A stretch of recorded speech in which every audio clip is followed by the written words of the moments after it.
Hello friends, स्वागत है आप सबका spring board clips YouTube channel पर।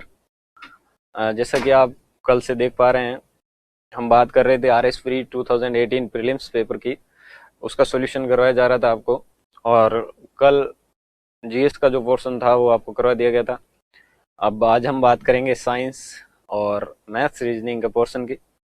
दोस्तों, ये एक इम्पोर्टेंट पोर्शन होता है प्रीलिम्स के नज़रिए से देखा जाए तो, और आपको भी पता होगा कि इसका वेटेज काफ़ी अच्छा रहता है, और इनकी हेल्प से आप प्रीलिम्स को बहुत अच्छे से क्लियर कर सकते हैं, क्योंकि ये कम मेहनत में अधिक आउटपुट देने वाला पोर्शन है।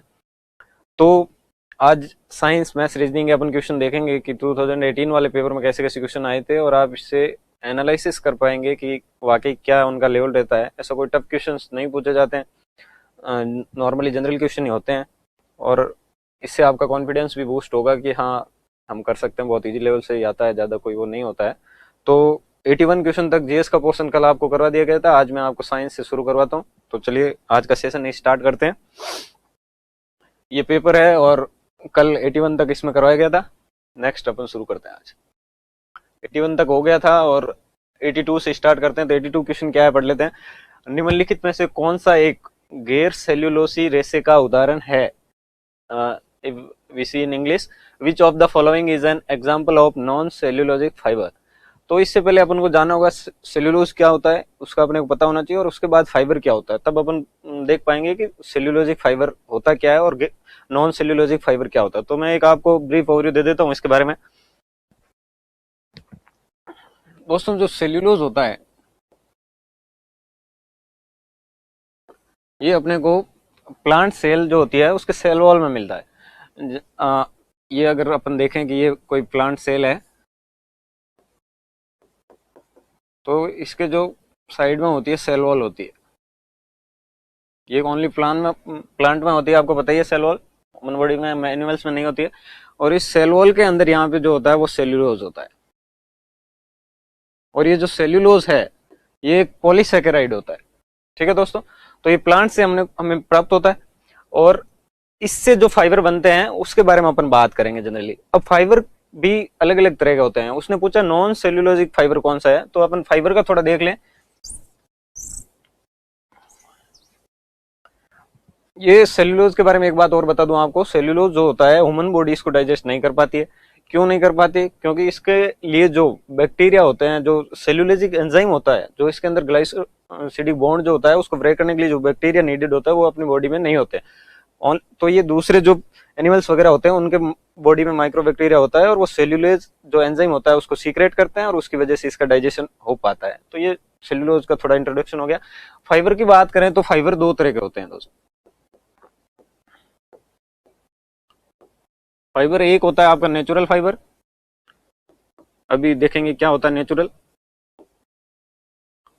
और एक जो फाइबर आपका होता है वो होता है सिंथेटिक। सिंथेटिक में भी मैं कह दूं इसको आर्टिफिशियल कह सकते हैं। आर्टिफिशियल का भी एक टाइप होता है सिंथेटिक। तो ये हो गया आपका आर्टिफिशियल फाइबर। दो तरह के हो गए, नेचुरल और आर्टिफिशियल। अब नेचुरल में कौन कौन से होते हैं? तो नेचुरल में भी तीन टाइप के होते हैं। एक अपने जो डायरेक्ट प्लांट से मिलते हैं वो हो गए नेचुरल के एक पार्ट, दूसरा हो गया जो एनिमल से प्राप्त होते हैं, और तीसरा इसके अंदर जो मिनरल्स से प्राप्त होते हैं। कुल मिला के जो प्रकृति से जो फाइबर प्राप्त होते हैं वो सब इसके अंदर आएंगे, जो डायरेक्ट अपने को मिल जाते हैं। तो एक टाइप हो गया इसमें प्लांट, दूसरा ये जो मिलते हैं अपने को एनिमल से, और तीसरा हो गया डायरेक्ट मिनरल से। ठीक है दोस्तों। अब प्लांट से जो मैंने अभी आपको बताया जो सेल्यूलोज होता है, तो मोस्टली जो प्लांट वाले होते हैं ये किससे बने होते हैं? सेल्यूलोज।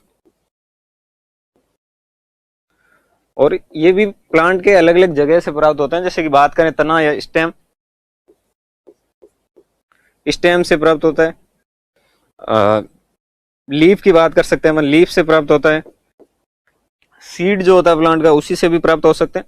तो ऐसे कई डिपेंड करता है कौन सा प्लांट है, क्या है, उसके अलग अलग पार्ट से ये फाइबर प्राप्त होते हैं। तो स्टेम से अगर बात करें तो जो जूट होती है वो स्टेम से मिलती है। लीफ से बात करें जो पाम फाइबर होता है वो लीफ से प्राप्त होता है। और सीड से बात करें तो आप सबने देखा होगा अपने यहाँ जो कॉटन होता है, कॉटन वो कहाँ से मिलता है? कॉटन फाइबर सीड से मिलता है। तो ये ओवरव्यू हो गया आपके प्लांट फाइबर का, और ये सभी एग्जाम्पल है सेल्यूलोजी का। ठीक है दोस्तों। और इसी के अंदर एक जो आता है, एक प्लांट होता है फ्लक्स प्लांट, और उससे अपने को प्राप्त होता है लिनेन का जो फाइबर होता है वो। तो ये सब एग्जाम्पल हो गए सेल्यूलोजिक फाइबर के। एनिमल से अपने को पता ही है सिल्क प्राप्त होता है, सिल्क यानी रेशम। और ये कहाँ से प्राप्त होता है, आपने बचपन से पढ़ा होगा साइंस के अंदर कि रेशम कीट पालन होता है, उन कीट से ये मिलता है। तो ये सिल्क जो होता है विशेष प्रकार के कीट होते हैं, उनसे ये प्राप्त हो जाता है।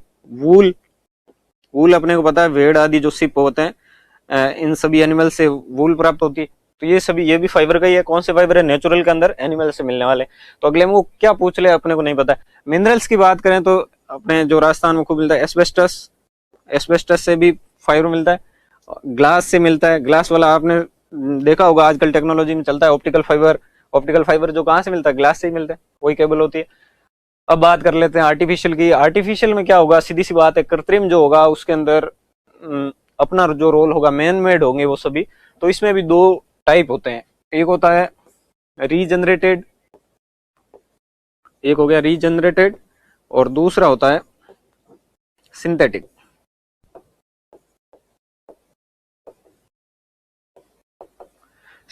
रीजनरेटेड क्या होता है, नाम से ही पता चल रहा है, जिसको रीजनरेट किया गया। किससे रीजनरेट करेंगे, तो जो अपने को नेचुरल से फाइबर मिल रहे हैं उनको अपने को वापस रीजनरेट करके जो भी फाइबर मिलेगा वो क्या होगा, रीजनरेटेड फाइबर होगा।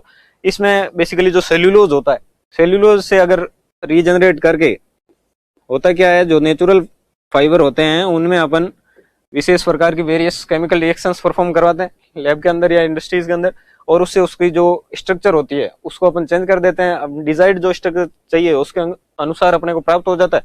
तो इसमें थोड़ी क्वालिटी भी इंप्रूव हो जाती है। तो इसको कहते हैं रीजनरेटेड। और जो सेल्यूलोज से प्राप्त होता है उसमें जो फेमस नाम है वो है रेयॉन का। रेयॉन फाइबर है वो रीजनरेटेड फाइबर है, लेकिन ध्यान रखें ये भी किससे, इसका जो मेन रॉ मटेरियल है वो क्या है, सेल्यूलोज।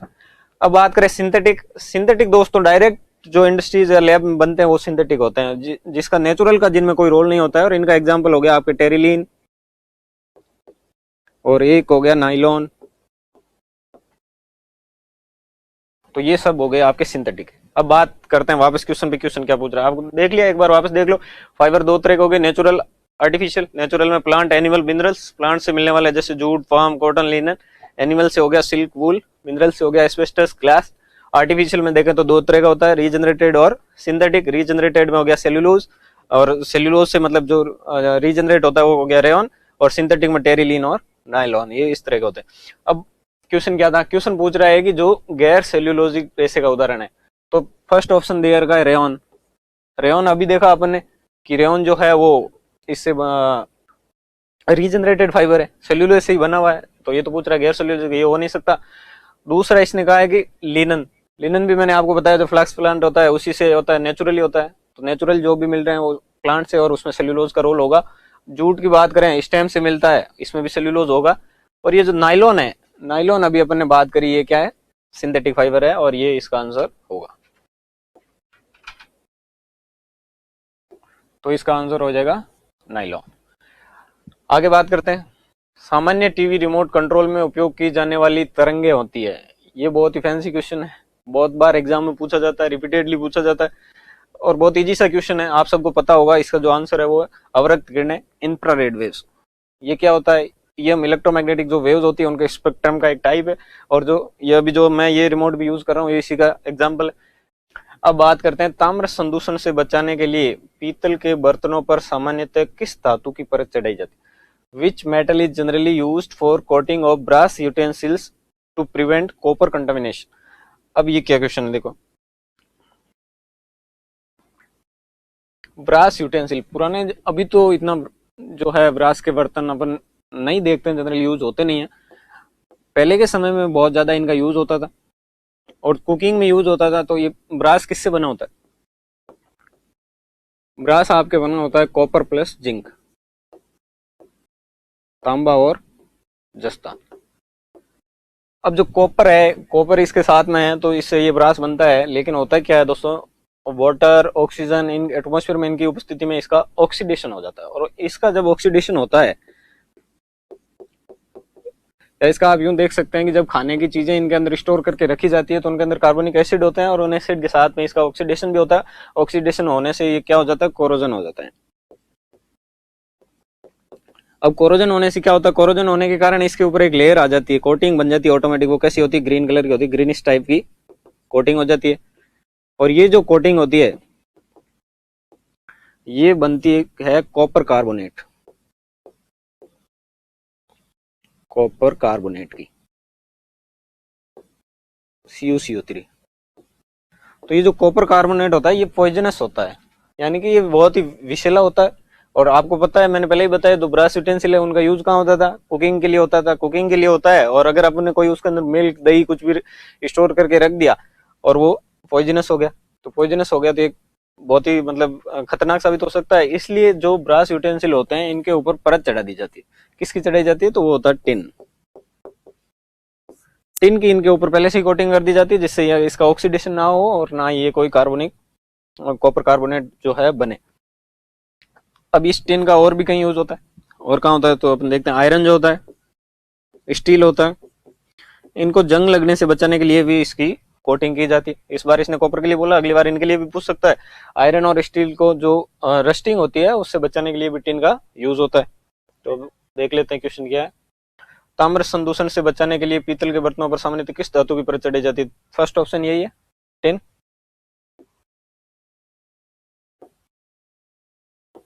इसका आंसर हो गया आपके टिन। इसको हिंदी में रांगा भी बोलते हैं शायद, रांग टिन की। ठीक है, अगला अपन देख लेते हैं। परा उच्च आवृत्ति की तरंगें साधारणतः संचारित की जाती है। ये कह रहा है UHF अल्ट्रा हाई फ्रीक्वेंसी है ना, waves of the ultra high frequency range normally propagated by means of. कह रहा है किस में यूज होती है, कहाँ पे ये मतलब प्रोपोगेट करती है, कौन से मीडियम में करती है? तो इसका आंसर है स्पेस वेव्स।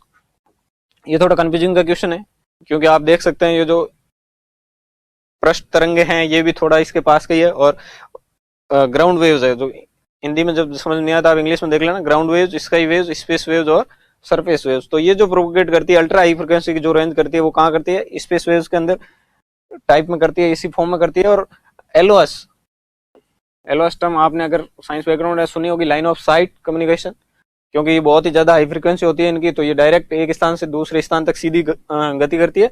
तो एलओएस लाइन ऑफ साइट, जैसे यहाँ कोई एंटीना है एक जो सिग्नल भेज रहा है, और अगर इधर कोई एंटीना है जो रिसीव कर रहा है, तो ये एलओएस इस तरह से डायरेक्ट मूव करती है। और ये किसका उदाहरण है, स्पेस वेव्स का। नेक्स्ट क्वेश्चन देख लेते हैं। कंप्यूटर की मशीनी भाषा आधारित है, ये बहुत इजी क्वेश्चन है। मशीन लैंग्वेज थोड़ा बहुत आपने कंप्यूटर के बारे में कभी पढ़ा हो, जाना हो, तो आपको पता है ये किस में काम करता है, बाइनरी डिजिट में काम करता है। 0 और 1 सिग्नल जो लेता है या अपने को वापस देता है, वो किस फॉर्म में, इसके जो कंप्यूटर की खुद की लैंग्वेज होती है वो किस में रीड राइट करती है, 0 1 में। और 0 1 को अपन क्या बोलते हैं, बुलियन। तो ये बुलियन अलजेब्रा होता है, बुलियन अलजेब्रा।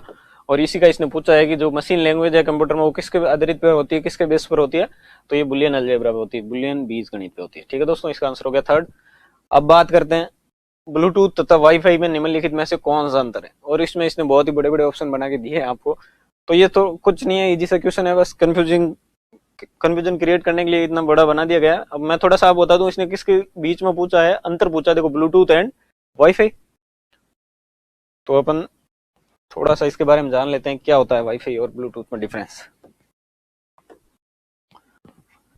ये एक तरफ आपके हो गया वाईफाई और एक तरफ हो गया ब्लूटूथ।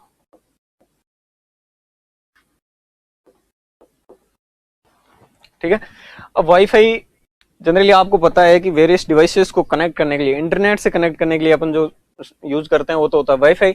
ब्लूटूथ क्या करता है, शॉर्ट रेंज के अंदर डिवाइसेस में आपस में कनेक्शन एस्टेब्लिश करता है और उसके थ्रू डाटा ट्रांसफर होता है। जैसे आप गाने सुनते हैं या कुछ भी मूवी देख रहे होते हैं, जो साउंड का वो भी एक डाटा ही है, डाटा ट्रांसफर होता है, वो किसके थ्रू होता है, ब्लूटूथ के थ्रू होता है।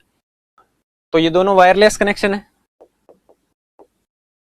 ये भी वायरलेस और ये भी वायरलेस, रेडियो टेक्नोलॉजी पे काम करते हैं। अब बात करें इनकी रेंज की, तो दोस्तों जो वाईफाई होता है उसकी रेंज ज्यादा होती है, इसकी रेंज जो लगभग होती है 100 मीटर्स तक होती है, और ब्लूटूथ की जो रेंज होती है वो 10 मीटर्स तक होती है अप्रोक्स। अब बात कर लें सिक्योरिटी की, तो सिक्योरिटी आपको भी पता है वाईफाई की सिक्योरिटी हाई होती है, तो इसकी जो सिक्योरिटी होती है वो हाई होती है।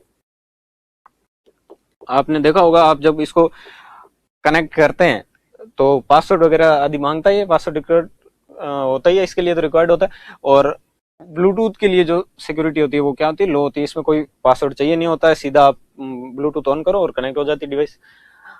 तो जब सिक्योरिटी हाई है तो इसका जो कनेक्शन होगा वो कैसा होगा, कॉम्प्लेक्स होगा, बिल्कुल कॉम्प्लेक्स होगा, क्योंकि आपको इसमें पासवर्ड डालने की भी जरूरत होती है, सिक्योरिटी भी हाई होती है। और इसका जो है वो इजी कह सकते हैं अपन, ठीक है। अगला इसमें डिफरेंस क्या हो सकता है, तो अपन बात करें फ्रीक्वेंसी रेंज की या बैंडविड्थ की बात करें। बैंडविड्थ दोस्तों क्या होती है, डाटा ट्रांसफर करने की जो स्पीड होती है ना, कि इतने सेकंड में इतने डाटा ट्रांसफर, आप देखते होंगे कभी कभी इंटरनेट यूज करते हैं तो अपन बात करते हैं कि इतने एमबीपीएस की स्पीड आ रही है, ठीक है ना, वही सब क्या होती है, बैंडविड्थ होती है और स्पीड को भी बताती है वो। तो इसकी जो वाईफाई की जो बैंडविड्थ होती है वो हाई होती है, यानी कि इसमें स्पीड अच्छी आती है, बैंडविड्थ हाई। यहाँ पे बैंडविड्थ में वही हो गया, लो होती है ब्लूटूथ के अंदर, ठीक है। अगला इसमें डिफरेंस अपन देख सकते हैं फ्रीक्वेंसी रेंज की। तो जो वाईफाई होता है वो 2.4 से 5 गीगाहर्ट्ज तक, जबकि जो ब्लूटूथ होता है फ्रीक्वेंसी रेंज 2.40 से 2.48 गीगाहर्ट्ज तक। इसकी शॉर्ट होती है बैंडविड्थ, यहां तक होता है, और इसकी कितनी होती है 2.4 से 5 गीगाहर्ट्ज तक। अब अपन क्वेश्चन देख लेते हैं वो क्या पूछ रहा है। ये कह रहा है ब्लूटूथ 2.4 गीगाहर्ट्ज रेडियो आवृत्ति पर प्रयुक्त, मैं इंग्लिश में पढ़ लेता हूँ, हिंदी में थोड़ी, हिंदी में ये क्या करते हैं, गूगल ट्रांसलेटर से यूज करते हैं, और इतनी टफ लैंग्वेज होती है जो आपको भी कभी कभी समझ में नहीं आ सकती है साइंस वगैरह में, तो आप इंग्लिश में देख लें तो ठीक रहेगा इसका ना। तो इसमें दे रखा है कि Bluetooth uses 2.4 gigahertz radio frequency band, whereas WiFi can use 2.4 gigahertz और 5 गीगाहर्ट्ज फ्रीक्वेंसी बैंड। अभी अपन ने बात करी है, बिल्कुल सही है। तो ये ऑप्शन तो हो गया राइट, बाकी को भी देख लेते हैं। ये कह रहा है Bluetooth is used for wireless local area network only, whereas WiFi is used for wireless wide area network only. नहीं भैया, ऐसा कोई कनेक्शन होता नहीं है ब्लूटूथ में, तो कोई केस है नहीं व्लैन या WWAN का। ये क्या होता है थोड़ा मैं अभी बता दूंगा आपको। अगला ऑप्शन देख लेते हैं अपन। When information is transmitted between two devices using Bluetooth technology, the devices have to be in line of sight of each other. But when Wi-Fi technology is used, the devices need not be in the line of sight of each other. ऐसा कुछ नहीं, दोनों मैंने कहा आपको radio technology use करती है, तो अलग अलग कुछ नहीं है। Both the statements Bluetooth uses 2.4 gigahertz radio, ये इसने फर्स्ट ऑप्शन को दिया है, इसके साथ में इस सेकंड ऑप्शन को मिला के दे दिया, जबकि ये सेकंड ऑप्शन रॉन्ग है। कैसे है मैं बताता हूँ आपको। जो WLAN होता है, wireless local area network, local का आपको मतलब पता ही है, स्थानीय। तो लोकल एरिया जो नेटवर्क होता है, जैसे कि एक रूम हो गया, एक बिल्डिंग हो गई, एक स्कूल हो गया, एक हॉस्पिटल हो गया, उसके अंदर आप किसी भी डिवाइसेस को आपस में कनेक्ट कर रहे हैं, तो वो जो नेटवर्क का मतलब यही होता है डिवाइसेस को कनेक्ट करना, और एक किसी भी फिक्स डायमीटर या एरिया के अंदर अगर आप कनेक्ट कर रहे हैं तो उसको अपन कहते हैं लोकल एरिया नेटवर्क, और W यहाँ पे यूज हुआ है वायरलेस के लिए। तो ये तो उसके लिए हो गया, और इसका एग्जाम्पल आप देख सकते हैं वाईफाई होता है। वाईफाई को आप कहाँ यूज करते हैं, किसी भी घर में, कोचिंग, हॉस्पिटल, स्कूल्स, वहां तक यूज कर सकते हैं, आपको इसके बाहर नहीं कर सकते, इसकी रेंज इतनी होती है। तो वाईफाई एग्जाम्पल हो गया LAN का। अब WWAN क्या हो गया, wireless wide area network. Wide area network का मतलब हो गया इंटरनेट, इसका सबसे बेस्ट एग्जाम्पल है। आप वर्ल्ड के अंदर कहीं पर भी बैठे हो, इसके थ्रू आप कितनी भी डिवाइसेस को कनेक्ट कर सकते हो, तो इंटरनेट इसका एग्जाम्पल हो गया। ठीक है दोस्तों, ये आपको अच्छे समझ में आ गया आई होप, और इसका आंसर है option number A. Next question पे चलते हैं।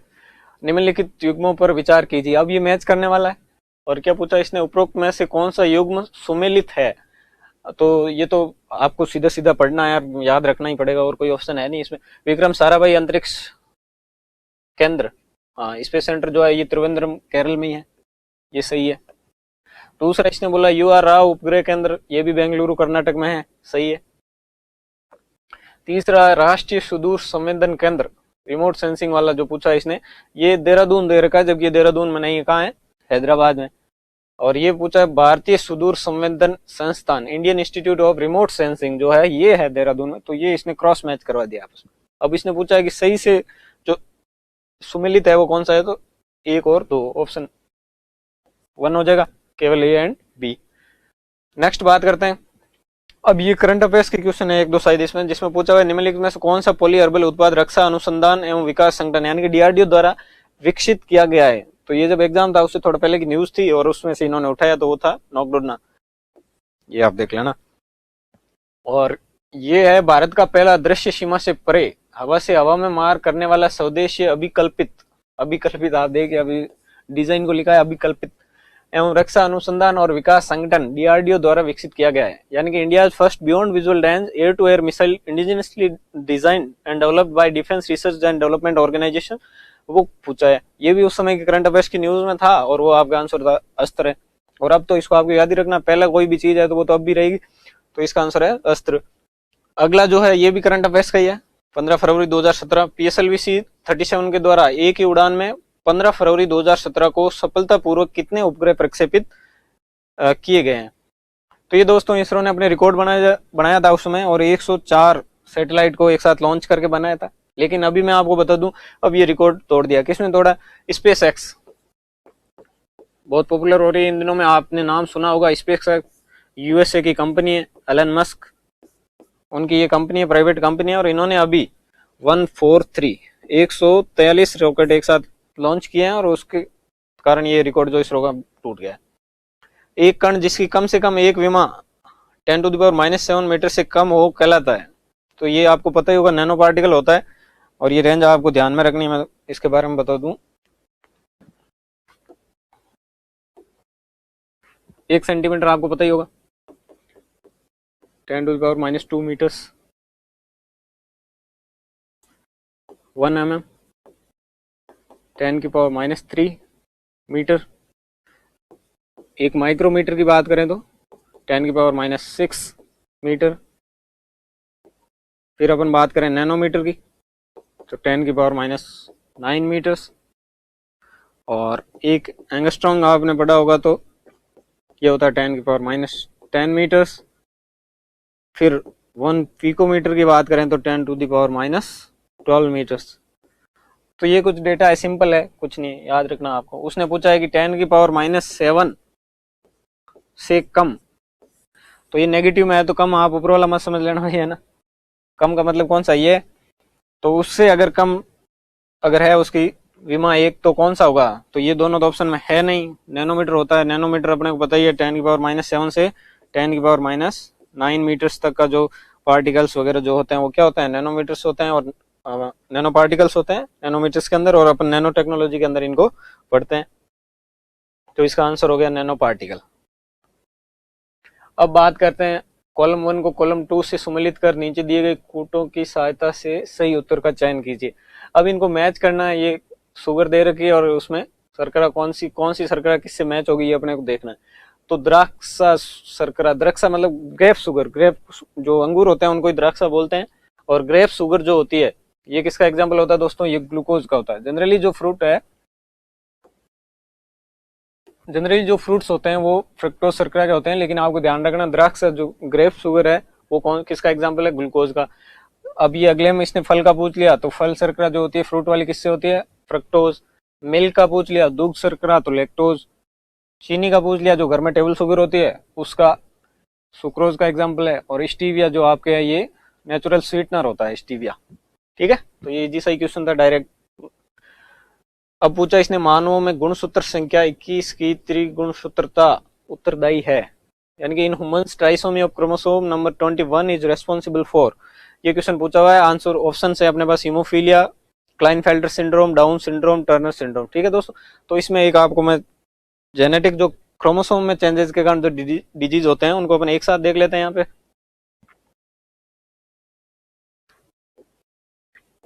हाँ, तो एक तो होता है टर्नर, उसके बाद में हो गया आपके क्लाइनफेल्टर,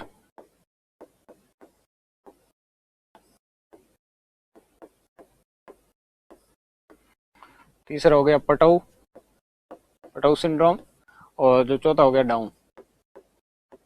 ठीक है फ्रेंड, अब इनमें क्या क्या होता है डिफरेंस अपन देख लेते हैं। जनरली जो क्रोमोसोम होते हैं अपने को पता ही ह्यूमन बॉडी में 44 प्लस सेक्सुअल क्रोमोसोम होते हैं, XX female, 44 plus XY male, ये फीमेल में ये मेल में, ऐसा ऑर्डर होता है। अब होता क्या, टर्नर सिंड्रोम में मोनोसोमी हो जाती है, यानी कि एक जो क्रोमोसोम है वो कम हो जाता है। कौन सा कम होता है? तो ये एक मैं आपको बता दूं, इसमें टोटल बहुत स्वस्थ में तो होते हैं 46, जबकि यहाँ पे होते हैं 45, और इन तीनों में एक अधिक हो जाता है, यानी कितने हो जाएंगे? 47 क्रोमोसोम, और इसमें भी 47 क्रोमोसोम। अब ये ध्यान रखना आपको, ये जो डिजीज है ओनली किस में होता है? फीमेल में होता है। ये किस में होता है? ओनली मेल में होता है। और ये जो होता है बोथ। ठीक है दोस्तों, अब होता क्या है, इसमें मोनोसोमी होती है, किसकी, इन दोनों में जो चेंजेस आते हैं वो सेक्सुअल क्रोमोसोम कहते हैं। तो इसमें तो होती है मोनोसोमी, यानी कि एक कम हो रहा है, और किस में होती है, फीमेल में। फीमेल में दोनों क्या होते हैं, एक्स होते हैं, तो एक एक्स यहाँ से गायब हो जाता है, यानी इसके अंदर जो होंगे क्रोमोसोम उनका ऑर्डर क्या होगा, 44 प्लस एक्स 0। फीमेल का ये कम हो गया तो इसका रिजल्ट क्या होगा, जो फीमेल के अंदर जो फीमेल के करेक्टर्स है वो उनमें कमी आ जाएगी। तो ये हो गया आपका टर्नर सिंड्रोम। अब बात करते हैं क्लाइनफेल्टर, और इसमें क्या होता है, ट्राइसोमी हो रही है, मतलब एक अधिक हो गया, तो 3 हो गए टोटल, तो 3 को बोल दिया ट्राइसोमी। अब कौन सा होता है, तो इसमें एक्स एक एक्स्ट्रा हो जाता है, तो इसका जो ऑर्डर होता है 44 प्लस एक्स एक्स वाई, तो एक एक्स अधिक हो गया। अब इसमें क्या, इससे क्या होगा, तो एक्स तो फीमेल वाला करेक्टर लाता है, एक अधिक हो गया, तो मतलब अधिक है तो इसमें क्या कर देगा, फीमेल के करेक्टर ले आएगा मेल के अंदर, तो सिंपली ये इसका एग्जाम्पल हो गया। अब बात करते हैं पटाउ सिंड्रोम।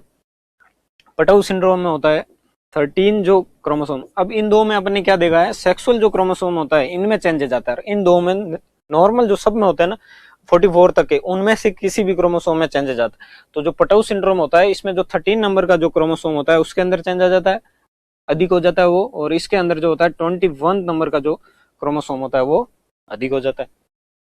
अब आप देख लो क्वेश्चन में क्या पूछा है इसने, कि 21वें की जो ट्राइसोमी की वजह से कौन सा होगा, तो 21वें में आप देख लो लास्ट में जो है डाउन सिंड्रोम, तो इसका आंसर क्या होगा, डाउन सिंड्रोम। ठीक है फ्रेंड्स, आगे चलते हैं। मानव गतिविधियों को प्रत्यक्ष एवं अप्रत्यक्ष आलंबन प्रदान करने में उत्पन्न ग्रीन हाउस गैसों की कुल मात्रा को, the total amount of greenhouse gases produced to directly and indirectly support human activities is referred, मतलब कि मानव की जो अपनी जो लग्जरियस लाइफ जीने के लिए या अपने फायदे के लिए जो अपन चीजें यूज करते हैं और उनकी वजह से जो ग्रीन हाउस गैसें बढ़ती है, उनको कंबाइंडली जो उनकी टोटल मात्रा है उसको क्या बोलते हैं दोस्तों। इसके लिए सिंपल इकोलॉजी एनवायरनमेंट आप जब पढ़ते हैं तो एक सिंपल टर्म आती है, वो आती है कार्बन फुटप्रिंट की, तो इनको क्या बोलते हैं, कार्बन पदचिन्ह बोलते हैं।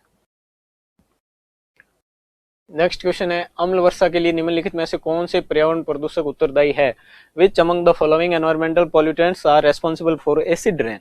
एसिड रेन आपको पता होगा, आपने पढ़ा होगा एनवायरमेंट के अंदर ही इसको पढ़ा होगा। क्या होती है एसिड रेन, कि जो एनवायरमेंट में जनरली जो सल्फर और नाइट्रोजन के जो ऑक्साइड है, यानी कि SO2 सल्फर के ऑक्साइड और NOx कह दें या NO2 जो सबसे ज्यादा, NO2 नाइट्रोजन ऑक्साइड और सल्फर ऑक्साइड, ये जो होते हैं ये वाटर के साथ रिएक्शन होता है, बारिश में क्या होगा, पानी, तो पानी के साथ इनकी जब रिएक्शन होती है तो ये एसिड बनाते हैं। कौन सा बनाते हैं, तो नाइट्रोजन वाले ऑक्साइड तो बनाते हैं नाइट्रिक एसिड HNO3, और सल्फर वाले जो बनाएंगे वो क्या बनाएंगे, सल्फ्यूरिक एसिड H2SO4, इसको गंधक का तेजाब भी कहते हैं हिंदी में, HNO3 नाइट्रिक एसिड हो गया, ये दोनों बनाते हैं, और इसी को नीचे आना बारिश के साथ अपन क्या बोलते हैं, एसिड रेन बोलते हैं। तो ऑप्शन देख लेते हैं कि अम्ल वर्षा के लिए निम्नलिखित में से कौन से पर्यावरण प्रदूषक उत्तरदायी है, कार्बन डाइऑक्साइड और नाइट्रोजन, नहीं, अकेला नाइट्रोजन नहीं, ये तो सबसे ज्यादा ही होता है, ऐसा होता है तो फिर नहीं है ये तो। कार्बन मोनोऑक्साइड और कार्बन डाइऑक्साइड नहीं, CO2 होता नहीं। नाइट्रस ऑक्साइड और सल्फर डाइऑक्साइड, हाँ बिल्कुल, वो अपने अभी देखा है, तो इसका आंसर क्या है, नाइट्रस ऑक्साइड और सल्फर डाइऑक्साइड। अगला क्वेश्चन क्या है, राष्ट्रीय बीजीय मसाला अनुसंधान केंद्र, ये एक लोकेशन है, आपको याद रखनी है, ये अजमेर के अंदर तबीजी में है। जनरली अपन तबीजी पढ़ते हैं, लेकिन उसके पास कोई एक और जगह हो गई थी, इन्होंने थोड़ा कंफ्यूजन क्रिएट करने के लिए वो जगह दे दिया, डुमाडा अजमेर, तो ये तो सीधा याद रखना। अब इसने पूछा निम्नलिखित में से कौन सा कथन कंपोस्ट के संदर्भ में सही नहीं है, which of the following statement is incorrect in reference to compost. तो देख लो, इसमें जैव निम्नीकरणीय कचरे का अपघटन गड्ढे में होता है, हाँ गड्ढे में करते हैं, सही लिखा है, कोई दिक्कत नहीं इसमें। तो इसमें कार्बनिक पदार्थ तथा पोषक तत्व अधिक मात्रा में होते हैं, ये भी सही है, कार्बन कंटेंट होता है इसमें भी। गड्ढों में अपशिष्ट पदार्थों की निम्नीकरण प्रक्रिया को केंचुए धीमा कर देते हैं, ये यहाँ पे आप वर्ड ध्यान देना, धीमा कर देते हैं, केंचुए धीमा नहीं करते हैं दोस्तों, इस जो रिएक्शन को है केंचुए फास्ट करते हैं, एज ए कैटलिस्ट काम करते हैं और इसको रिएक्शन को तेज करते हैं। इसीलिए तो आपने कहीं पढ़ा होगा कि केंचुए को किसान का क्या कहते हैं, मित्र कहते हैं।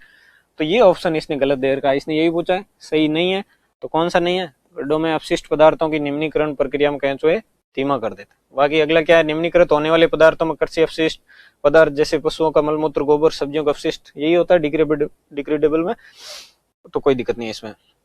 अगला है, राजस्थान में सौर वेधशाला स्थित है, ये आपको पता ही, फतेह सागर लेक के पास उदयपुर में, तो ये तो सीधा स्टैटिक जीके का क्वेश्चन है।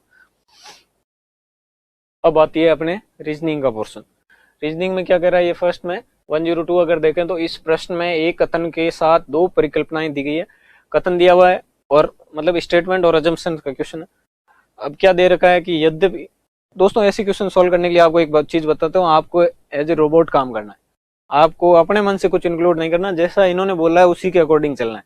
तो इसने फर्स्ट जो स्टेटमेंट में इसने क्या बोला है कि यद्यपि वह मोटा है फिर भी वह तेज दौड़ता है, मोटा है फिर भी वह तेज दौड़ता है, इसने कंडीशन लगा के बोला है कि यद्यपि, हालांकि वह मोटा है फिर भी, यानी कि जनरली जो मोटे लोग हैं वो ये कहना चाह रहा है कि तेज नहीं दौड़ते। अब इसने जो अजम्पशंस दिए वो पढ़ लेते। इसने कहा मोटे व्यक्तियों की मांसपेशियां कमजोर होती है, मैंने क्या क्या जो ये दे रहे हैं उन्हीं में से अपने को एक्सट्रैक्ट करना है किसी भी चीज को, लेकिन ये मांसपेशियों का इसमें कुछ बोल्ड है क्या, यद्यपि वो मोटा है फिर भी वह तेज दौड़ता है, तो अपन इसका कोई आइडिया नहीं लगाएंगे, तो अपन कहेंगे नहीं ये तो नहीं है। दूसरा ये कह रहा है मोटे व्यक्ति सामान्यतः तेज दौड़ नहीं सकते, हाँ ये हो सकता है, क्योंकि इसने कहा यद्यपि वह मोटा है फिर भी वह तेज दौड़ता है, तो जनरली अपन कह सकते हैं कि मोटे लोग तेज नहीं दौड़ते हैं, ये इससे पता चल रहा है। तो कौन सा उत्तर सही है, तो इसमें केवल सेकंड जो कथन है वो अंतर्निहित है। अगला ये बोल रहा है निम्न पर विचार कीजिए, इसमें भी वही है, स्टेटमेंट और आर्ग्यूमेंट दिया। प्रतियोगी परीक्षाओं के बजाय क्या पूर्व अकादमिक उपलब्धियों के आधार पर सरकारी नौकरियों में भर्तियां होनी चाहिए, यानी कि ये बोल रहा है should there be recruitment in government service on the basis of past academic performance rather than through competitive examinations. मतलब ये कह रहा है कि भाई कॉम्पिटिटिव एग्जाम करवाने के बजाय 10th 12th के जो आपके या ग्रेजुएशन के जो मार्क्स होते हैं डायरेक्ट उसके बेसिस पे क्या जॉब दे देनी चाहिए, ठीक है। अब लॉजिक क्या दिया इन्होंने, जो आर्ग्यूमेंट्स दिए वो क्या क्या दिए हैं, तर्क क्या दिए हैं लोगों ने, तो ये कह रहा है कि हाँ यह उन अभ्यर्थियों के लिए लाभप्रद है जो प्रतियोगी परीक्षाओं का व्यय सहन करने में असमर्थ है। तो दोस्तों ये कोई खास तर्क लग नहीं रहा। देखो आपने 10th की 12th की ग्रेजुएशन करके यहाँ पहुंचे और आप ये सिर्फ ये कह रहा है कि आप एग्जाम देने के लिए जो जा रहे हो वो खर्चा आप नहीं कर सकते, इसलिए उनके लिए फायदा हो, तो ये तो बहुत कोई तुच्छा सा तर्क है, तो ये कुछ खास है नहीं। तर्क जो होना चाहिए वो बहुत स्ट्रांग होना चाहिए, ये बहुत ही वीक तर्क है, तो ऐसा नहीं हो सकता। और पैसे की बात आप कभी भी यूनिवर्सल नहीं कर सकते, कोई पैसा रुपए है मेरे लिए वो बहुत अधिक है, हो सकता है आप बहुत अधिक रिच हो और आपके लिए तो वो कुछ ही मायने नहीं रखता, तो ये यूनिवर्सल आप किसी के लिए ऐसी बात कह नहीं सकते पैसों के मामले में।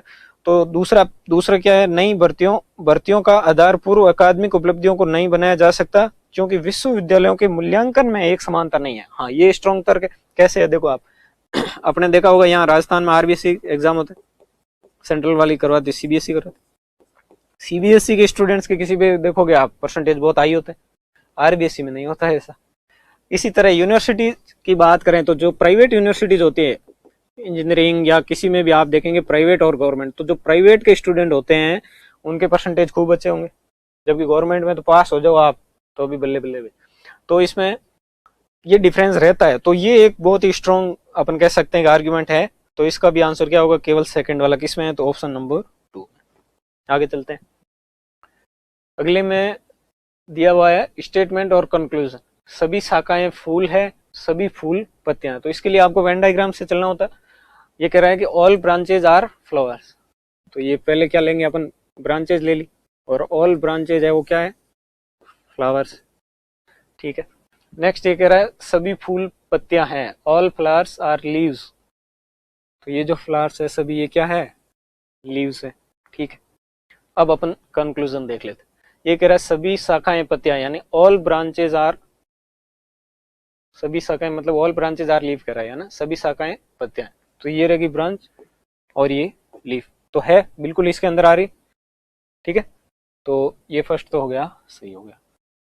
सेकंड में ये कह रहा है कुछ पत्तियां शाखाएं हैं, कुछ पत्तियां शाखाएं मतलब कुछ जो लीफ है ये क्या है, ब्रांचेज है, तो है बिल्कुल है, पूरी लीफ तो ये है लेकिन इनमें से कुछ तो है ही, तो ये भी सही है, कुछ पत्तियां जो है ब्रांचेज। सभी फूल शाखाएं हैं, ये कह रहा है ऑल फ्लावर्स आर ब्रांचेज, क्या सारे हैं, क्या नहीं है, कुछ अगर यहाँ पे लिखा होता तो शायद ये सही होता, लेकिन अभी तो अपन कहेंगे ये सही नहीं है।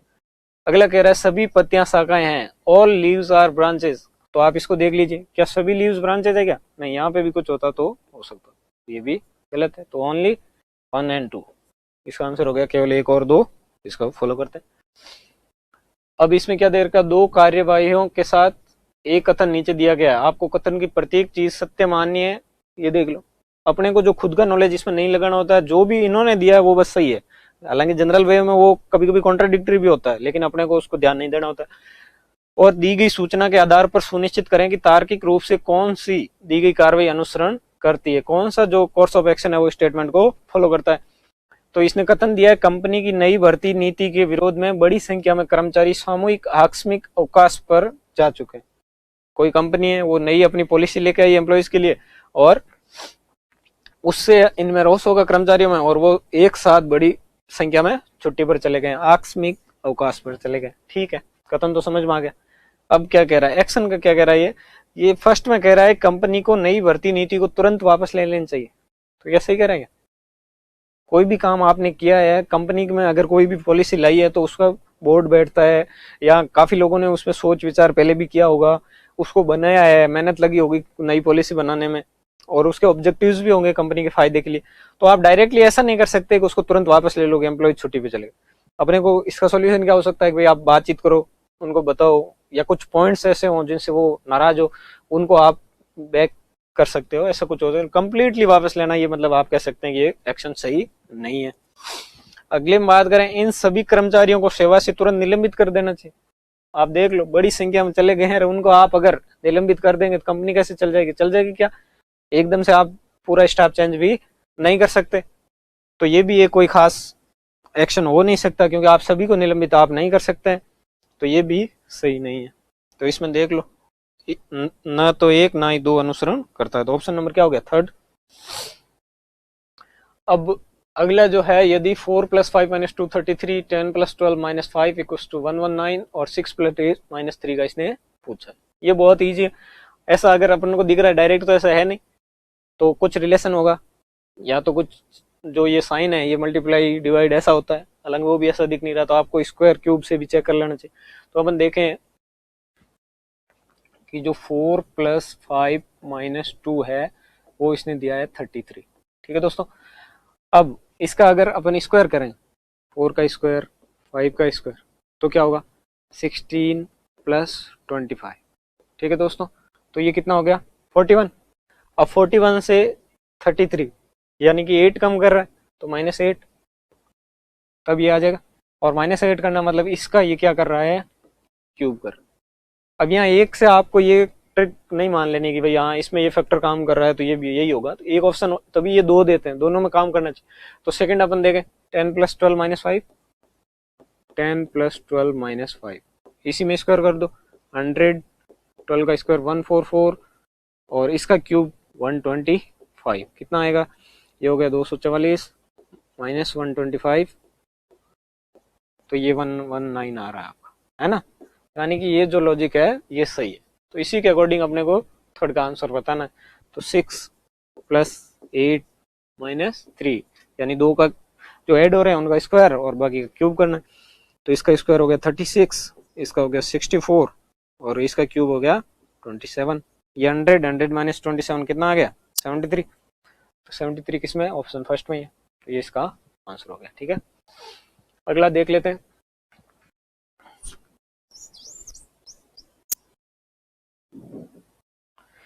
अगले में दे रखा है YB/W, WD/S, UF/O, SH/K, ऐसे ये सीरीज कंटिन्यू तक जा रही है। ठीक है दोस्तों, तो ये देखो ये कौन से नंबर पे आता है भाई? 25, W 23, U 21, S 19। तो ये कंटिन्यू कितना कम कर रहा है? 2 कम कर रहा है। तो नेक्स्ट अगर अपन 2 करें तो कितना आएगा? कम कर दें तो 17 पे कौन सा आता है? Q आता है। अपने को पता है फर्स्ट जो डिजिट आएगी वो आएगी Q। तो ऑप्शन देख लेते हैं, फर्स्ट में और 4 में है, बाकी में नहीं है, तो ये तो 2 कैंसिल आउट हो गए सीधा ही। अब क्या इससे आगे वाला लेटर अपन चेक करेंगे? तो अपन ऑप्शन देखें तो सेकंड तो ये खुद ही बता रहा है कि जे आएगा, इसमें भी क्यू जे है, इसमें भी क्यू जे, तो अपने यहाँ पे टाइम वेस्ट नहीं करना है, यहाँ सीधा जे ही पता ही। अब आंसर निकालने के लिए या तो नीचे एफ आएगा या जी आएगा, तो अपन देख लेते हैं। डब्ल्यू की संख्या कितने पे आता है? ये 23 पे आता है।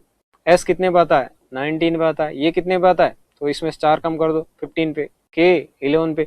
तो नीचे वाले में जो ये कम कर रहा है 4 नंबर कंटिन्यू कम कर रहा है, अल्फाबेटिक जो नंबर है उसमें से। तो इसमें से 4 अगर अपन कम कर दें तो ये क्या आ जाएगा? 7, और 7 क्या होता है? जी, तो ये जी वाला हो जाएगा। इसका आंसर क्या हो जाएगा? Option number 4। नेक्स्ट क्वेश्चन, इसमें इसने दिया कोड लैंग्वेज दी हुई है कि इन्हें कोड लैंग्वेज, ये पर्टिकुलर कोड दे दिया, इनका मीनिंग जो है सी इज ब्रिंगिंग कॉफी, फिर कुछ कोड दे दिया उसका मतलब है ही इज ब्रिंगिंग टी, और थर्ड में जो कुछ कोड दिया इसका मतलब है टी एंड कॉफी। पूछ क्या रहा? Then which word has been used for he के लिए ये कह रहा है कि कौन सा जो इसमें से कोड है वो यूज हुआ है। अब दोस्तों इसमें क्या होता है कि जो इसमें जितने वर्ड्स दिए हुए हैं उतने इसमें होंगे कोड में, लेकिन ये जरूरी नहीं है कि इसी ऑर्डर में हो, जैसे कि सी है तो ये ऐसा तो नहीं होगा, ये अपने अरेंज में नहीं होते हैं, सीक्वेंस में नहीं होते। तो अपन देख लेते हैं, लेकिन जो कॉमन होगा वो उसी के लिए होगा। आपने ये देखना दो सेंटेंस, तो इसमें क्या है, सी इज ब्रिंगिंग कॉफी। नेक्स्ट में क्या है, ही इज ब्रिंगिंग टी, यानी कि इज दोनों में आ रहा है और ब्रिंगिंग भी दोनों में आ रहा है। तो इन कोड में भी दो कुछ ऐसे वर्ड होंगे जो सेम होंगे। तो इसमें कौन कौन सा है, तो इसमें अपन देख लेते हैं। LEW लिव जो है ये दोनों में सेम है, प्लॉय जो है ये दोनों में सेम है, यानी कि इज और ब्रिंगिंग इन दोनों के लिए तो पक्का इनमें से ही कोई होगा। अब ये किसका क्या होगा ये अभी अपन नहीं बता सकते, लेकिन इन दोनों के लिए ये दो होंगे, इतना अपन अभी इन दो स्टेटमेंट से कह सकते। तीसरे पे चलें। तीसरे में कह रहा है T and coffee, T and coffee. तो देखो दोस्तों, टी एंड कॉफी के लिए क्या कह रहा है, सर टीम एस, और उसमें क्या कह रहा है, टी भी आया। इन दोनों में कॉमन क्या है, टी है, और टी के लिए कॉमन क्या आ रहा है, इनमें से कोड देख लो आप, तो इसमें से आ रहा है SUT, यानी कि जो SUT है वो किसके लिए आया है, टी के लिए आया।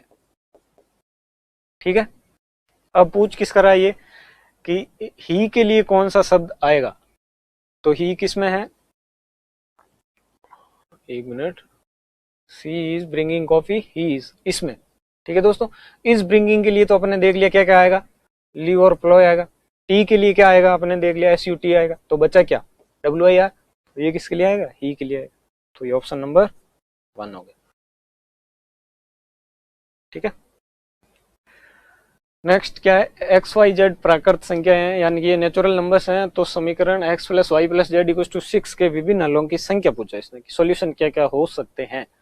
3 नेचुरल नंबर है, यानी कि 0 तो नहीं होगा, पॉजिटिव जो पूर्णांक है वो होंगे आपके, और इक्वेशन है x + y + z = 6। अब अपने को पता है कि पॉजिटिव है और 3 डिजिट का सम कर रहा है, 1 2 और 3, तो क्या क्या हो सकती है जिसका सम 6 होना चाहिए। तो एक तो हो सकती है 1 2 3 हो सकती, एक हो सकती 1 1 4 हो सकती, एक 2 2 और इतनी हो सकती है। बाकी का तो सम आप किसी को लेकर देखेंगे तो 6 होगा नहीं, तो अब ये, लेकिन अब XYZ की भी वैल्यू बतानी है अपने को, है ना। तो ये ऐसे नहीं होगा कि ये 1 2 और 3 सीक्वेंस, 3 भी इसने ऑप्शन में दिया है, देख लो आपने, ऑप्शन फर्स्ट ही 3 दे रखा है, लेकिन अगर 3 आप लगाते हैं तो गलत होगा। क्यों, क्योंकि ये वैल्यू चेंज भी तो हो सकती है ना, 2 1 3 होगी तो भी 6 होगा, 3 2 1 होगा तो भी 6 होगा। तो XYZ की वैल्यू कुछ भी अलग अलग हो सकती है।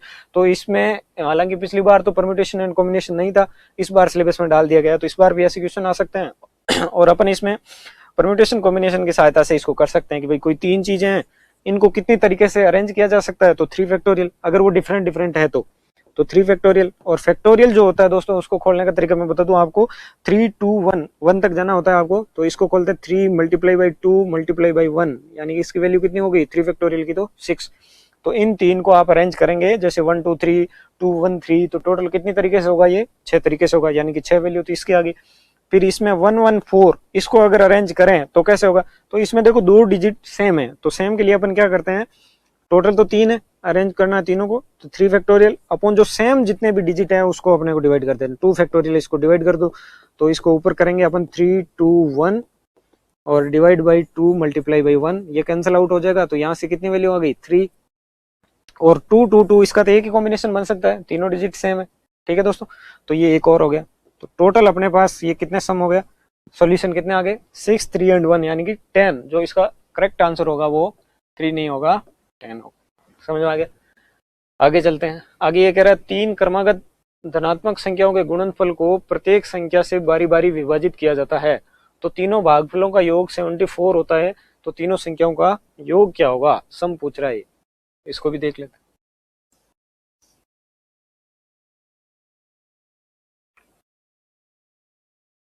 ये कह रहा है product of 3 consecutive positive numbers, consecutive कुछ भी हो सकता है, जैसे 2 3 4 हो सकता है, 3 4 5 हो सकता है, 5 6 7 हो सकता है, ऐसे कुछ भी हो सकता है, ये शॉर्टेस्ट मेथड। तो इसमें ये कह रहा है कि तीनों का गुणनफल को प्रत्येक संख्या से डिवाइड किया जाता है, तो तीनों भागफलों का योग जो होता है वो 74, तो तीनों का गुणनफल मतलब मल्टीप्लीकेशन देखो आप इसका, तो 3 2 6 और 4 24 आ गया ये। अब 24 को डिवाइड करना है अलग अलग संख्या से। 24 को अगर 2 से डिवाइड करूंगा तो मैं क्या मिलेगा 12, 3 से करूंगा तो 8, 4 से करूंगा तो 6। तो ये 3 डिजिट अपने को मिल गई। हालांकि अपने को दिख रहा है कि 12 8 6 का जो सम है वो 74 नहीं हो रहा, तो ये तो नहीं होगा। आगे चलते हैं, इनका मल्टीप्लीकेशन क्या होगा 2 4 5 का 8 और 5 40 हो गया। अब 40 को अगर मैं इनसे डिवाइड करूं तो अपने को नंबर क्या मिलेंगे, 2 से 40 को डिवाइड करूंगा तो 20, 4 से करूंगा तो 10 और 5 से करूंगा तो 8। इनका भी समेशन जो है 38 आ रहा है, 74 तो नहीं आ रहा है। इनका देख लेते हैं 5 6 7, इनको मल्टीप्लाई करो तो 5 और 6 को करेंगे 30, 30 को 7 से करेंगे तो 120। अब 120 को 5 से मैं अगर डिवाइड करता हूं तो कितना आएगा 24 आ जाएगा। ठीक है दोस्तों, 6 से करता हूं मैं तो 20 आ जाएगा, 7 से करता हूं तो 7 1 1 और यहाँ कुछ गड़बड़ लिया आपने, सही डिवाइड भी नहीं हो रहा है ये तो 2 3 4 लेना था, सॉरी ये संख्या नहीं बैठ रही, तब इसमें दूसरी ले लेते हैं। 2 3 4 के बाद में अपने को सीक्वेंस लेना है तो 3 4 5 लेते हैं, 4 5 6 ले लेते हैं, इनको चेक करो। तो ये तो अपने अभी देखा ये तो हो नहीं रहा है। 4 5 6 को देखें तो 20 और 6 120, और 120 को अगर 4 से डिवाइड करें तो क्या क्या आ जाएगा, 4 से करेंगे तो 30 आएगा, 5 से करेंगे तो 24 आएगा, और 6 से अगर इसको डिवाइड करें तो 20 आ जाएगा। तो ये 30 20 24 ये अपने अगर इनका सम देखें तो 74 हो रहा है। तो इसका आंसर हो गया अपने, इसने पूछा क्या है कि तीनों संख्याओं का योग क्या होगा, तो इन तीनों संख्याओं का सम पूछा है, तो 4 and 6 10 and 5 15, तो आंसर तो इसका हो जाएगा 15। तो ये थोड़ा शॉर्ट तरीका है, मैंने बताया आपको एग्जाम में जल्दी करने का, आप ऐसे कोई नंबर एज्यूम करके जल्दी जल्दी देख सकते हैं और उससे आंसर आपका जल्दी आ सकता है। और इनका बेसिक की अगर बात करें तो बेसिक तो हालांकि उसको यूज में नहीं लेना चाहिए, एग्जाम कॉम्पिटेटिव एग्जाम में ना इतना टाइम होता है, बाकी मैं आपको बता देता हूँ कि 3 नंबर है तो आप उसको एज्यूम कर लो, एक x है, उससे आगे वाला क्या होगा x+1 होगा, उससे आगे वाला x+2 होगा, ये 3 नंबर हो गए। अब ये कह रहा है इन तीनों का मल्टीप्लीकेशन, इनका मल्टीप्लीकेशन अपन ने कर दिया। अब कह रहा है इनको एक एक से डिवाइड करेंगे तो जो संख्याएं आएंगी उनका जो सम होता है वो 74 होना चाहिए। तो दोस्तों देखो, इसको अगर अपन डिवाइड करेंगे, x से डिवाइड करेंगे तो क्या बचेगा x+1 x+2, फिर कह रहा है इसमें और क्या ऐड करो, दूसरे से करो, x+1 से करो तो क्या होगा x+2 बचेगा, और तीसरे से डिवाइड करेंगे तो क्या बचेगा x और x+1। इसका जो समेशन है वो कितना होना चाहिए 74 होना चाहिए। तो ये क्वाड्रेटिक इक्वेशन बनेगी, आप इसको सोल्व कर सकते हैं, x की वैल्यू आ जाएगी, जो x की वैल्यू आएगी उसको यहाँ रख के आप तीनों नंबर फाइंड आउट कर सकते हैं। तीनों नंबर फाइंड आउट करने के बाद आप उनका सम है जो बताना है, तो थोड़ा लंबा हो जाएगा बेसिक तो इसको तो नहीं, आप डायरेक्ट जो मैंने बताया वैसे कर सकते हैं। ठीक है दोस्तों, नेक्स्ट क्वेश्चन क्या है, नेक्स्ट क्वेश्चन कह रहा है कि दो मिश्र धातुओं को सोने और तांबे के क्रमशः 7:2 और 7:11 के रेशियो में मिलाकर बनाया जाता है, और फिर दोनों में से समान मात्रा ली जाती है और एक तीसरी मिश्र धातु जो एलॉय बनाया जाता है। तो इसमें कह रहा है कि सोने और तांबे के मध्य अनुपात क्या होगा, रेशियो क्या होगा। ये रेशियो का क्वेश्चन है, इजी है। तो देख लो आप क्या दे रखा है, ये कह रहा है एक में तो है जो गोल्ड और कॉपर 7:2 है, और दूसरे में ये कह रहा है गोल्ड और कॉपर है वो 7:11 है। इनको देखो कितना हो रहा है 9, और ये ऐड करो कितना हो रहा है 18। लेकिन ये कह रहा है कि दोनों में से समान मात्रा लेनी है। समान लेने के लिए इनको भी अपने को समान करना होगा, इक्वल नहीं दिख रहे ना, तो 9 आ रहा है, इसका 18 आ रहा है, तो इसको किससे मल्टीप्लाई कर सकते हैं अपन, 2 से करें तब ये इक्वल होगी। तो यानी कि इस रेशियो को पूरे को 2 से मल्टीप्लाई करना होगा। तो जो फर्स्ट है उसको अपन 2 से करेंगे तो 14:4, और ये तो 18 ही है पहले से ही, तो गोल्ड और कॉपर जो है 7:11। अब ये इक्वल हो गया, देखो ये भी 18 ये भी 18, अब इसमें से अपन कुछ भी लेंगे तो इक्वल आएगा। तो अब देख लो आप, अब इसने पूछा है कि तीसरे में सोने और तांबे के मध्य अनुपात क्या होगा, तो गोल्ड यहाँ है 14 और 7, तो इसको ऐड कर लो कितना हो गया 21, और 4 और 11 कॉपर का आ जाएगा कितना है अपने हो गया 15। तो ये अपने रेशियो होगा, ये ऑप्शन में नहीं है, मतलब इसको कट कर दो आप 3 से 7:5 3 से कट कर दिया मैंने, तो ये ऑप्शन हो गया आपका ही। ठीक है दोस्तों, आगे चलते हैं। अगला है टाइम एंड वर्क का क्वेश्चन है। इसमें कह रहा है एक निर्माण कार्यस्थल पर आदमी, औरतें और बच्चे, यानी कि मेल है, फीमेल है और चाइल्ड, ठीक है, ये काम कर रहे हैं 9:4:1, इस रेशियो में ये दोनों तीनों काम कर रहे हैं। तो ये 9:4:1 इसमें काम कर रहे हैं। अब ये कह रहा है कि उनकी मजदूरी में 8:5:3 का अनुपात है। तो इनका जो वेजेस है इसमें जो अनुपात है वो है 8:5:3 का। अब ये बोल रहा है कि यदि 60 यानी कि 60 औरतें इस कार्यस्थल पर कार्यरत है, 60 औरतें, मतलब इसने 4 की जो वैल्यू दी है वो अपने को कितनी दी है, 60 दी है। तो फीमेल कितनी है, 60, तो मैन निकाल सकते हैं। 4 की वैल्यू है 60 और मैन कितने हैं, 9, तो ये 15 टाइम्स, और ये 9 से मल्टीप्लाई कर दिया तो मेल कितने हो गए, हम आदमी कितने हैं, 135 है। चाइल्ड की बात करें तो यहाँ 9 की जगह अपन क्या रख देंगे, 1 रख सकते हैं, तो 15 × 1, तो अब अपने को तो बच्चे कितने हैं, 15। ठीक है दोस्तों, अब इसे क्या कह रहा है, पूछा क्या है इसने कि कुल दैनिक मजदूरी 2850 है, तो एक बच्चे की दैनिक मजदूरी कितनी होगी। तो कुल मजदूरी जो ये है कितनी देर की है, 2850, तो इसको अपन x से मल्टीप्लाई कर ले, 8x हो गई, मान लो 5x हो गई या 3x हो गई है। इनका जो है इनके रेशियो मल्टीप्लीकेशन अगर करें तो टोटल आ जाएगी, कितनी आएगी कि भाई 135 की टोटल इतनी है, तो 135 multiply by 8x plus 60 into 5x plus 15 into 3x, तो ये कितना हो जाएगा देख लो आप, 40, 0, 8 और 10, 1080 x हो गया, प्लस इसमें कितना आ रहा है 300x, और इसमें आप देख लो कितना आ रहा है 45x।